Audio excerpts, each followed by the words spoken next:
ದಿನಾಂಕ 6/3/2026 ನಾಳೆ 11 ಗಂಟೆಗೆ ಬೋವಿ ಜನಾಂಗ ಒಕ್ಕೂಟ ವತಿಯಿಂದ ಹೋರಾಟ ಮಾಡುತ್ತಿದ್ದೇವೆ. ಕಾರಣ ಈ ನಮ್ಮ ಆನೇಕಲ್ ಗ್ರಾಮದಲ್ಲಿ ಮತ್ತು ಕೆಲವೊಂದಿಷ್ಟು ಬನ್ನೇರುಘಟ್ಟ ಗ್ರಾಮದಲ್ಲಿ ಕೆಲವೊಂದಿಷ್ಟು ಆಲ್ರೆಡಿ ಸರ್ಕಾರ ನಮಗೆ ಬೋವಿ ಸಮಾಜಕ್ಕೆ ಜಾಗ ಕೊಟ್ಟಿದ್ದು, ಅದು 15 ಎಕರೆ ಜಮೀನು ಕೊಟ್ಟಿದ್ದು, ಕೆಲವೊಂದಿಷ್ಟು ಅಧಿಕಾರಿಗಳು ಅದನ್ನು ಸಂಪೂರ್ಣವಾಗಿ ಹಸ್ತಾಂತರ ಮಾಡದೆ ಕುತಂತ್ರನ ಮಾಡ್ತಿರೋದ್ರಿಂದ ಅವ್ರ ವಿರುದ್ಧ ನಾವು ಈ ಹೋರಾಟ ಮಾಡುತ್ತಿದ್ದೇವೆ.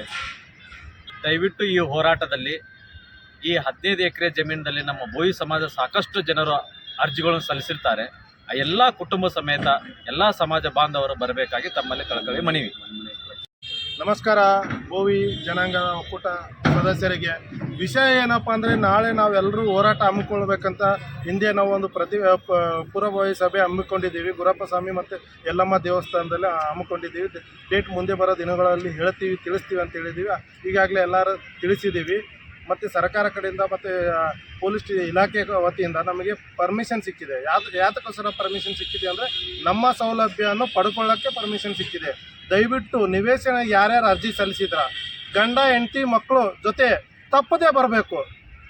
ಎಲ್ಲರಿಗಿಂತ ಮುಂಚೆ ಮೂಡಲ್ಗಿ ಗುರುಗಳು ಕೂಡ ಬಂದಿದ್ದಾರೆ, ವೀಕ್ಷಣೆ ಮಾಡ್ತಾಯಿದ್ದೀವಿ. ಶಾಮೀನು ಯಾವ ರೀತಿ ಆಗ್ತಾಯಿದ್ದಾರೆ, ಚೇರ್ಗಳು ಏನೇನು ಮಾಡ್ತಾಯಿದ್ದಾರೆ ಏನಂತ ಎಲ್ಲರೂ ಬೆಳಗ್ಗೆಯಿಂದ ನಾಗರಾಜ್ ಸರ್ ಆಗಿರ್ಬೋದು, ನಂಜಪ್ಪ ಬೋವಿ ಅವರು ಆಗಿರ್ಬೋದು, ಸಂಗಮೇಶ ಅವರು ಆಗಿರ್ಬೋದು, ನಮ್ಮ ಗುರುಗಳಾಗಿರ್ಬೋದು, ಇನ್ನೂ ಅನೇಕ ಜನರು ಕೆಲಸ ಮಾಡಿಬಿಟ್ಟು ನಾವು ಇಲ್ಲೆಲ್ಲ ಹೋರಾಟಕ್ಕೆ ಸಿದ್ಧ ಮಾಡ್ತಾಯಿದ್ದೀವಿ. ನಿಮ್ಗೆಲ್ಲರಿಗೂ ಬರೋಕ್ಕೆ ಕೂತ್ಕೊಳ್ಳೋಕ್ಕೆ ಚೇರ್ದು, ಊಟದ್ದು ಮತ್ತು ಶಾಮೀನ್ದು ಎಲ್ಲ ವ್ಯವಸ್ಥೆ ಮಾಡ್ತಾಯಿದ್ದೀವಿ. ದಯವಿಟ್ಟು ತಪ್ಪದೆ ಬರಬೇಕು ಮುಂದೆ.